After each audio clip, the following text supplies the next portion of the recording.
하는 것, 이러한 사소한 섬김이 실은 정말 의미 있는 섬김이고, 그리고 예수님께서는 십자가에 달려 돌아가신 섬김뿐만 아니라 제자들의 발을 닦는 그 섬김까지도 아주 소중하게 여기셨기 때문에 우리는 이런 작은 섬김이 실은 참 아름답고 의미 있다는 것을 우리는 놓쳐서는 안 됩니다. 또 기억할 것은요, 섬김은 우리가 해도 되고 안 해도 되는 선택 옵션이 아니라 반드시 해야 되는 예수님의 명령이라는 것을 아는 것이 중요합니다. 섬김은 무엇입니까? 바로 그것은 내 자신이 마음의 주인이 아니라 바로 나의 마음의 주인이 예수님인 사람들, 바로 그 사람들을 향한 예수님의 명령이라는 것이 중요합니다. 부탁 정도가 아니라 명령이라는 거죠. 오늘 본문은 그것을 우리에게 알려주고 있죠. 너희가 나를 선생이라 또는 주라 하니 너희 말이 옳도다. 내가 그러하다. 그 다음이 중요하죠. 내가 주와 또 선생이 되어 너희의 발을 씻었으니 너희도 서로 발을 씻어주는 것이 옳으니라. 내가 너희들에게 발을 씻어주는 모범을 보였는데 이 모범을 너희가 행하라는 겁니다. 너희도 발을 씻어주는 것이 옳으니라. 마땅하니 너희도 내가 씻어준 것에 너희가 만족하는 것이 아니라 이것을 흘려보내라 라는 것입니다. 섬김은 예수님의 명령입니다. 더 가진 자가 덜 가진 자를, 더 강한 자가 덜 강한 자를, 더 편리하게 사는 사람이 덜 편리하게 사는 자들을 섬기는 것이, 이것이 진정한 성경적인 섬김인 것을 우리는 기억해야 합니다. 로마서 15장 1, 2절은 굉장히 중요한 말씀을 우리에게 하고 있습니다. 믿음이 강한 자가 어떻게 살아야 되는지를 우리에게 알려주고 있는데요. 로마서 15장 1절과 2절 말씀 같이 한번 읽어보겠습니다. 거기 유인물에 있습니다. 시작.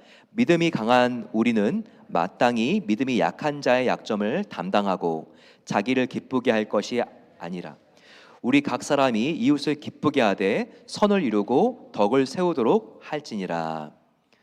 우리는 어떤 본능이 있습니까?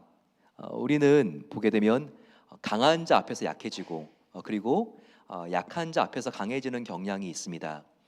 이것이 약육강식의 본능적인 세계의 모습입니다. 하지만 천국은 다르죠. 주님이 다스리는 공동체는 다릅니다. 믿음이 강한 자, 성숙한 자가 어떻게 한다고 나와 있습니까? 마땅히 믿음이 약한 자의 그 약점과 단점을 담당해 준다는 겁니다. 또 자기의 이기심을 위해서 섬기는 것이 아니라 자기를 기쁘시게 하는 것이 아니라 하나님과 하나님의 자녀들인 이웃을 기쁘게 하면서 선을 이루고 덕을 세우는 공동체라는 것입니다. 정말 믿음, 정말 그리고 사랑이 충만한 공동체의 특징이 있죠. 그런 공동체는 예배도 살아있고 기도도 뜨겁게 하지만 가장 중요한 특징은 무엇입니까? 믿음이 강한 자, 성숙한 자들이 약한 자들을 배려하고 약한 자들을 세워주는 겁니다. 즉 약점을 들추어내는 공동체가 아니라 작은 아픔과 약점도 덮어주고 감싸주고 치유하는 공동체가 되어야 합니다.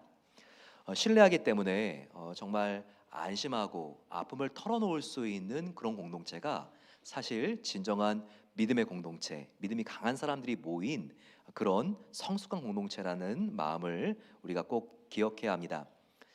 저와 여러분들 하나님 앞에 주님 정말 나에게 강한 믿음을 주시옵소서. 우리가 이렇게 참 우리가 기도하고 우리의 소원을 아뢰는 게 중요합니다. 그러면 우리는 믿음이 강한 것을 특별히 우리가 하나님 앞에 최선을 다하여 열심히 봉사하고 그리고 또 우리가 헌금 생활하고 또 기도 생활하고 이런 부분도 참 중요하지만 성경이 오늘 우리에게 가르치는 믿음이 강한 자, 성숙한 자의 특징은 무엇인가? 우리가 꼭 기억해야 되겠죠. 믿음이 약한 자들의 약점을 담당하고 자기를 기쁘게 하는 것이 아니라 하나님과 이웃을 기쁘게 하고 덕을 세우는 것이라는 것, 이것을 우리가 꼭 기억해야 되겠습니다.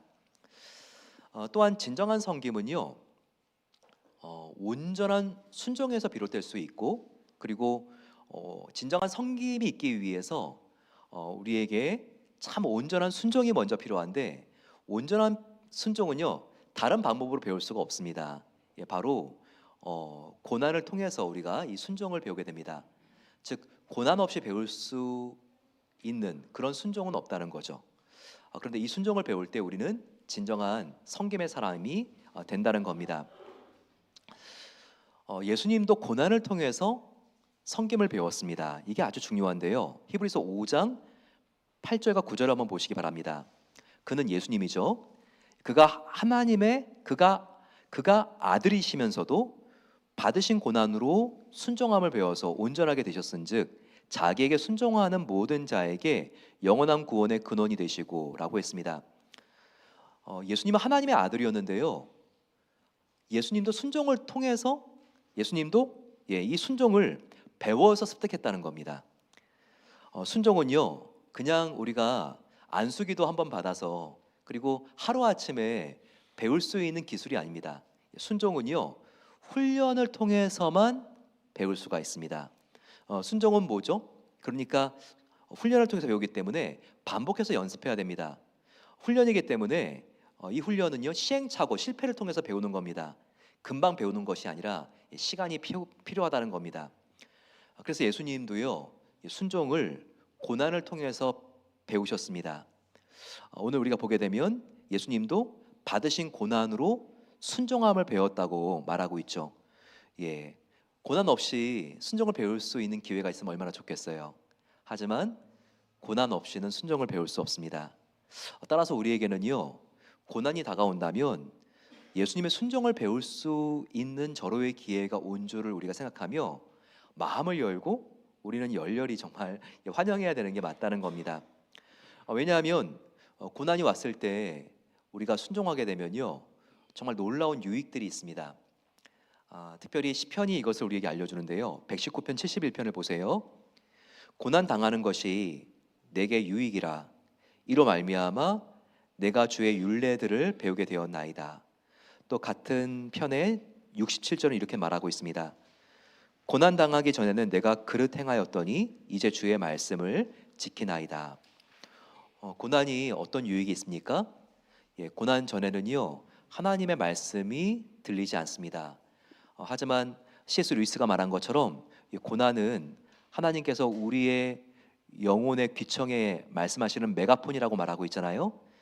고난 당하게 되면요, 이제 하나님의 말씀이 제대로 들리고 그리고 그 율례를 우리가 무슨 뜻인지를 배우게 되고 그리고 이제는 지식적인 알미 아니라 말씀을 지키는 데까지 67절과 같이 우리가 나아갈 수 있게 한다는 겁니다. 그러니 고난은 얼마나 큰 유익입니까? 고난은요, 이 세상의 즐거움을 향해서, 욕심을 향해서 나의 얼굴이 향해져 있었는데 나의 얼굴을 돌려서 고난은 하나님을 향하게 합니다. 고난은 우리를 무릎 꿇게 합니다. 고난은요, 손을 들어 하나님을 전심으로 찾고 부르짖게 만듭니다. 고난은 우리의 마음을 온전히 하나님만 향하게 합니다. 고난은요, 나의 은밀한 죄를 회개하고 딱딱한 마음을 고난은 부드럽게 하며 내가 목마른 사슴처럼 정말 하나님 앞에 나아가 생수이신 예수님을 우리가 정말 나에게 더욱더 가까이 임하게 해달라고 자복하며 부르짖게 만듭니다. 그래서 우리가 정말 인생의 유일한 목적이신 예수님께 나아가 자복하게 하고 순종하게 만드는 것이 고난입니다.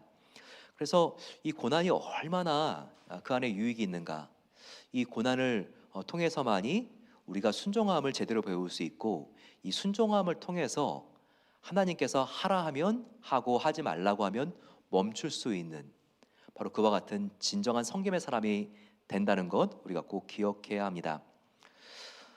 우리가 성김의 삶을 살아갈 때 참 중요한 것이 있습니다. 그것은 우리가 내 뜻에 순종하는 것이 아니라 하나님의 뜻에 순종하는 것이 참 필요하다는 겁니다. 우리는 하나님께 순종한다고 하면서요, 사실 내 뜻을 위해서 나의 기분대로, 나의 성질대로, 나의 경험대로 그렇게 살아가는 경우들이 참 많이 있습니다. 하지만 성김의 가장 중요한 것은 무엇인가? 바로 하나님의 뜻에 나의 열심을 그대로 명중시키는 겁니다. 나의 뜻이 아니라 하나님의 그 관역을 향해서 나의 시간과 노력과 물질의 시위를 당겨서 바로 하나님의 뜻에만 명중을 시키는 것이죠. 이게 바로 믿음의 실력입니다. 나의 뜻이 아니라 바로 하나님의 뜻에 명중시키는 것이요. 이것이 어디에 나와 있습니까? 성김의 가장 중요한 자세와 동기를 가르치는 로마서 12장 1절과 2절에 나와 있죠. 특별히 2절을 한번 주목해 보시기 바랍니다. 너희는 이 세대를 본받지 말고 오직 마음을 새롭게 함으로 변화를 받아 하나님의 선하시고 기뻐하시고 온전하신 뜻이 무엇인지 분별하도록 하라. 보십시오. 성김에 대하여 말씀하시면서 예배와 성김에 대해서 여기 보게 되면 12장 2절에 굉장히 중요한, 문장은 길지만 우리가 키워드를 잡아내야 되는데, 여기 보게 되면 하나님의 선하시고 기뻐하시고 온전하신 뜻이 무엇인지 분별하도록 하라. 하나님의 뜻이 보입니까? 예, 그 문장 안에 하나님의 뜻, 이게 키워드죠. 나의 뜻이 아니라 하나님의 뜻이 무엇인지를 자세히 살펴서 나의 뜻이 아니라 하나님의 뜻에 나의 봉사를, 섬김을 집중시키라는 것이죠. 우리가 자동차를 운전할 때 가장 중요한 게 세 가지가 있습니다. 자동차를 운전하기 위해서는요, 핸들이 중요하죠. 핸들이 갑자기 빠졌다고 그냥 한다면 우리가 이제 그 시간부터 더 이상 운전할 수가 없는 거죠. 또 하나 중요한 게 엑셀, 빠르게 가야 되죠. 또 하나 중요한 게 브레이크입니다. 이 세 가지가 가장 중요합니다. 운전을 할 때 우리가 비행기를 조종하나 배를 조종하나 바로 이와 같은 핸들, 방향을 조절하는 거, 그리고 속도를 내는 바로 이 엑셀과 브레이크, 이 세 가지가 없으면 운전이 안 됩니다. 가장 중요한 필수 불가결한 요소인 것이죠. 그런데요, 이 중에서도 무엇이 가장 중요할까요? 사실 다른 것이 부실하거나 고장이 나면 조금 더 버틸 수는 있는데요, 의외로 가장 중요한 게 이 세 가지 중에서 브레이크입니다. 우리가 이 브레이크가 고장 나게 되면요, 운전을 하다가도 그 시간부터 정말 초조금이죠. 어떻게 할 수가 없습니다. 우리가 하나님의 뜻대로 섬기기 위해서 가장 중요한 게 무엇일까요? 여기 보게 되면 우리가 진정한 섬김이 있기 위해서 하나님의 뜻을 분별해야 되는데, 하나님의 뜻을 그러면 어떻게 분별합니까? 바로 2절에 여기 또 나와 있죠. 바로 마음을 새롭게 함으로 변화를 받아, 바로 이 부분입니다. 하나님의 뜻을 분별하는 방법이, 사도 바울은 우리가 매 순간 마음을 새롭게 함으로 변화를 받는 것이다, 이것이 우리의 인생 가운데 브레이크다라는 것을 정확히 알려주고 있습니다. 어떻게 해야지 마음이 새롭게 될 수 있을까요? 우리의 결심으로, 우격다짐으로 안 됩니다. 마음을 새롭게 하는 것은요, 말씀의 거울에 나를 면밀히 비춰보면서 회개하는 것입니다. 바로 하나님 앞에 오늘도 큐티하면서, 그리고 지금 말씀을 들으면서, 하나님, 내 생각과 다른 부분이 있었네요. 내가 지금 이 방향인 줄 알고 가려고 했는데 하나님께서 지금 이 방향이 아니라는 것을 나에게 깨닫게 해주시네요. 주님, 나의 이제까지의 삶이 정말 내가 다시 한번 돌아보고 반성해야 될 부분이 있었던 것 같습니다. 이렇게 성령님께서 말씀을 통해서 성령님으로 우리에게 음성을 들려주실 때, 내가 지체하지 않고 회개하게 되면 마음이 새롭게 되고, 그러면 변화를 받게 되고, 그러면 내 뜻이 보이는 것이 아니라 이제 하나님의 뜻이 더 가깝게, 명백하게, 선명하게 보이게 되는 것입니다. 바로 이것이 우리의 인생의 브레이크가 될 수 있고, 이렇게 우리가 순종할 때 하나님께서 가장 기뻐하시는, 하나님이 정말 가장 기뻐하시는, 선하고 기뻐하시고 온전하신 그런 순종을 우리가 행할 수 있는 겁니다. 물론 고난을 통해 우리가 순종을 배우는 것은 힘들고 어려운 여정이에요. 하지만 이 안에는 큰 은혜가 있습니다. 베드로전서 5장 10절은 다시 한번 우리에게 고난을 통해서 순종을 배울 때 어떤 큰 은혜가 있는지를 알게 합니다.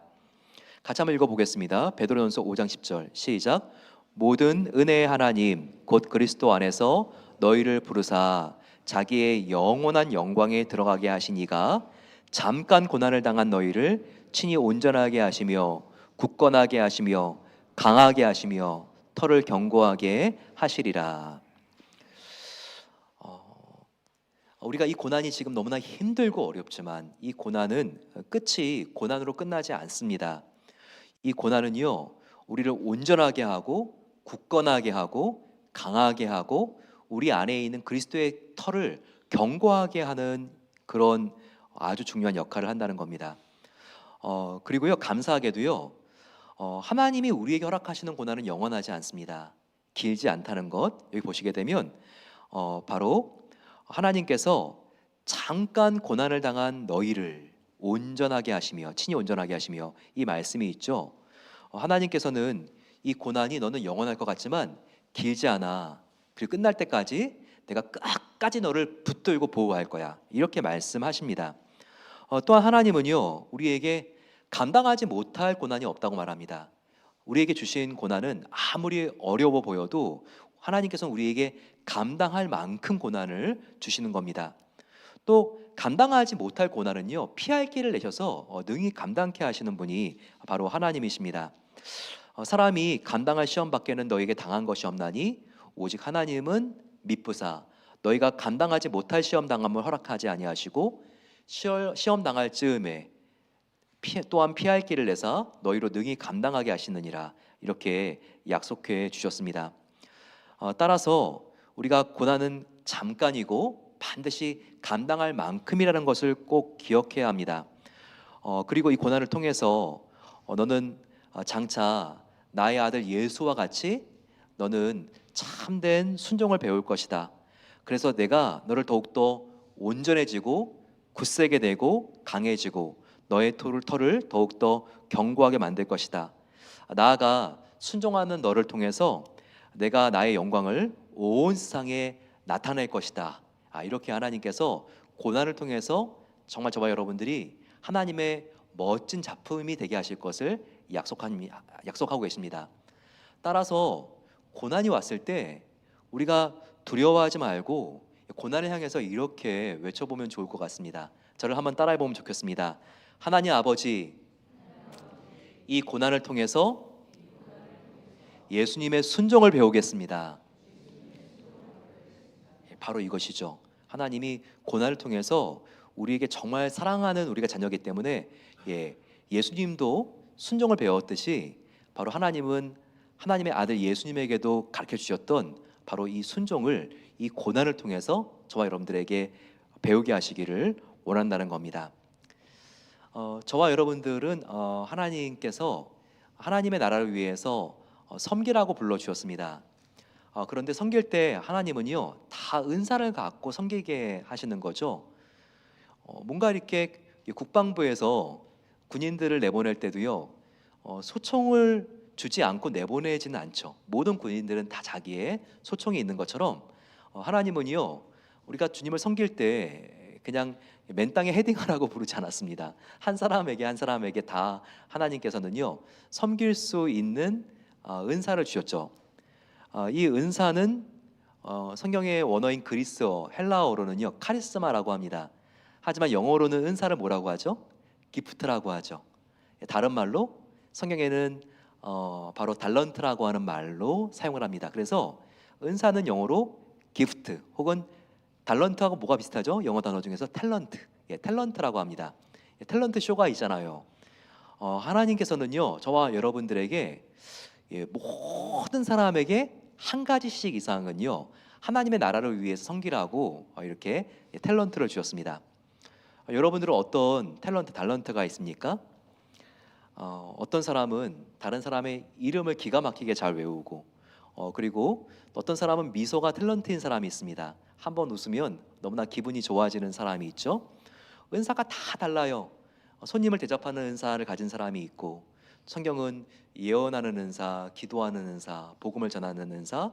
그래서 우리는 복음을 잘 전하고 가르치는 사람은 주일학교 교사로, 또 우리가 교회에서 또 손님 대접하는 걸 좋아하는 그런 이렇게 분들은 또 우리가 음식을 만드는 일로, 정말 우리가 다 각양 다양한 분야로 이렇게 섬기고 있는 것이죠. 저와 여러분들의 은사를 어떻게 분별합니까? 세 가지로 분별해야 되는데요. 하나는 그 일이 옳아야 합니다. 내가 지금 하나님께서 기뻐하시는 일을 새로운 직업으로 내가 지금 사업으로 내가 아이템으로 내가 준비하고 있는가? 근데 이게 하나님의 마음을 불편하게 해드리면 안 되는 거죠. 내가 하는 일이 지금 술을 팔고 담배를 사람들에게 이렇게 권하는, 그런 일이라면 하나님께서 기쁘시겠어요? 이렇게 건강을 정말 이렇게 하나님께서 더 이렇게 좋아지길 원하는데 그런 일은 아니겠죠. 우리가 보면요, 이 일은 옳은 일이구나, 틀린 일이구나, 예수님을 믿게 되면 분별할 수 있습니다. 두 번째는요, 내가 잘하는 일이어야 돼요. 은사는 이렇게 하나님께서 나에게 주신 거기 때문에 열매가 있어야 합니다. 또 하나, 내가 좋아하는 일이어야 합니다. 이 세 가지가 다 맞아야 되는 거죠. 나는 찬양하고 노래하는 거 너무 좋아해요. 근데 내가 솔로로 특송만 하면 사람들이 다 귀를 막아요. 그러면요, 한번 우리가 생각해 봐야 됩니다. 이게 하나님 주신 은사가 맞는지. 하지만 선천적인 은사뿐만 아니라 우리가 계속 노력하면, 우리가 은사를 사모하면 하나님이 부어주고 또 부어주시니까 후천적으로도 물론 개발될 수 있습니다. 근데 여러분, 우리가 어떤 은사든지 이것은 사용해야 돼요. 그리고 이것은 성과와 결과로 하나님께서 나중에 평가하는 것이 아니라 이 은사를 가지고 우리가 어떤 자세로 섬겼는가, 바로 얼마나 이 은사를 가지고 충성했느냐 가지고 하나님께서 나중에 평가하십니다. 보세요, 5달란트를 맡긴 종이나 2달란트를 맡긴 종이나 나중에 주인이 똑같이 칭찬합니다. 5달란트 받아서 더 많이 5달란트를 남겼다고 해서 더 칭찬하는 것도 아니고, 2달란트 맡은 자도 최선을 다해서 충성했더니 5달란트 받은 자 못지않게가 아니라 똑같이 칭찬하죠. 마찬가지입니다.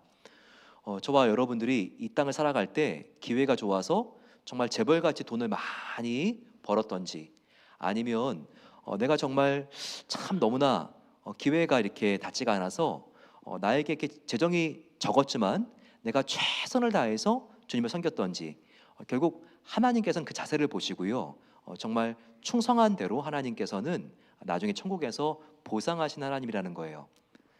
하지만 1달란트 받은 종이 아무것도 하지 않았을 때 2달란트, 4달란트 받은 종과 다르게 칭찬하지 않고 악하고 게으른 종아라고 하면서 굉장히 꾸중하시죠. 회초리를 드십니다. 그것처럼 하나님이 나에게 주신 은사가 있는데 이것을 하나님 나라를 위하여 쓰지 않고 썩혀둔다면 그것은 나중에 반드시 하나님 앞에서 꾸중에 있다는 것을 우리는 알아야 합니다. 우리가 이 세상을 태어날 때 2가지 심판이 기다리고 있습니다. 하지만 예수님을 믿지 않는 사람은 이 2가지 예정된 심판을 다 받고, 저와 여러분들 예수님을 믿은 사람은 1가지 심판만 받죠. 저와 여러분들도 심판을 안 받는 게 아니라 받아요. 믿지 않는 사람들은 지옥 심판 받고, 그리고 또 하나님 앞에서 또 심판을 받지만, 저와 여러분들은 이제 지옥 심판은 안 받습니다. 다 천국의 백성들이 됐으니까. 하지만 어떤 심판을 우리가 받느냐? 상급 심판은 받습니다. 하나님이 공의 하나님이신데 이 땅을 살아갈 때 최선을 다해서 예배자와 헌신자로 살아간 사람과 자기의 유익을 위해서, 물론 예수님을 믿지만 그렇게 살아간 사람과 같이 대우를 해주신다면 어떻게 그 하나님이 공의 하나님이시겠습니까? 그래서 우리는요, 우리의 주님을 향한 헌신의 노력이 결코 헛되지 않다는 것을 기억해야 합니다. 사도 바울도 이것을 알았기 때문에 끝까지 쉬지 않고 표대를 향하여 그가 달려가지 않습니까?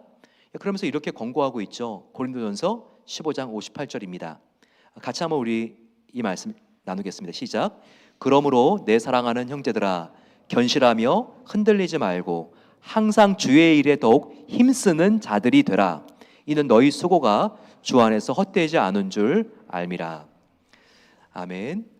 주님께서는 우리가 주님 앞에 나아가 이 땅에서 주님을 위하여 수고한 전투복을 벗고 주님의 품에 안겼을 때 정말 우리에게 너의 수고가 헛되지 않았다, 이렇게 우리를 안아주시는 주님이시죠. 옛날 부흥사 목사님들은 주님을 위하여 헌신하십시오, 헌신하지 않으면 정말 나중에 천국에서 예수님께서 깃털 모자를 씌워주시고 헌신하면 빛나는 면류관을 씌워주십니다, 이렇게 설교하시기도 하셨는데, 성경에 깃털 모자는 없죠. 근데 요한계시록을 보게 되면요, 정말 주님을 위하여 헌신한 정도에 따라서 보상하는 정도가 정말 다른 것을 알 수 있습니다. 그것은요, 어린 양 대신 예수님을 더욱더 천국에서도 가까이 섬길 수 있는 그런 보상입니다. 요한계시록 보게 되면 어린 양의 보좌가 있는데 가장 가까이에 예수님을 위해서 순교했던 12제자가 이렇게 예수님을 예배하고 있고, 그 다음에 이 땅을 살아가면서 교회 역사 시대 때 예수님을 위해서 순교하고 고문당하고 자기의 모든 것들을 들여 주님을 섬긴 사람들이 예배하고 있고, 그리고 그 뒤에는요 또 뭇 성도들이 함께 하나님께 감사하면서 어린 양의 혼인잔치 예수님께 경배하고 있습니다. 천국에서 이 땅에 수고한 사람들의 보상은요, 우리가 더욱더 천국에서 살아있는 예배, 진정한 예배를 더욱더 예수님과 더욱더 우리가 가까이 나누는 것이죠. 또한 천국에서 이 땅에서 우리가 어떻게 살아내에 따라서 예수님께서 고울을 다스리게 하는 범위가 다르죠. 바로 천국에서도 선한 영향력이 각각 다른데 하나님께서 천국에서 더욱더 선한 섬김을 할 수 있도록 그렇게 우리를 초청하십니다. 천국에서 안식한다고 해가지고요 아무것도 하지 않고 쉬지 않습니다. 천국에서 우리가 하는 가장 중요한 두 가지는요, 천국에서도 우리가 기쁨의 예배를 하나님께 드리는 삶, 또 하나 그리고 하나님을 섬기는 삶은 천국에도 이어지는 것입니다. 하지만 천국의 일은 달라요. 이 세상을 살아갈 때 우리는 하기 싫은 일도 해야 됩니다. 하지만요 천국은 우리가 천국에서 하는 일이 취미입니다. 그것처럼 즐거운 일을 우리가 하게 되는 거죠. 그 즐거운 일, 하나님께, 사랑하는 주님께 온 마음을 다하여 예배하는 일, 그리고 주님을 섬기는 그 일을 우리가 영원토록 즐겁게 하는 것입니다. 저희들 이 땅에 우리가 어떻게 살아가느냐에 따라서 바로 우리의 헌신이 천국에서의 정말 이 놀라운 천국의 영적인 삶의 질에도 긴밀한 영향을 주는 것을 우리가 마음속에 깊이 명심하고, 이 땅에서도 우리가 살아내고 천국의 마음으로 우리가 기쁘게 봉사하는 우리 모든 성도님들 되시기를 간절히 소망합니다. 우리 함께 찬송가 218장, 하나님께서는 우리가 섬길 때 우리의 마음과 정성을 다해서 억지로가 아니라 하나님을 사랑하는 마음으로 섬기기를 원하십니다. 우리 함께 218장 함께 찬양하겠습니다.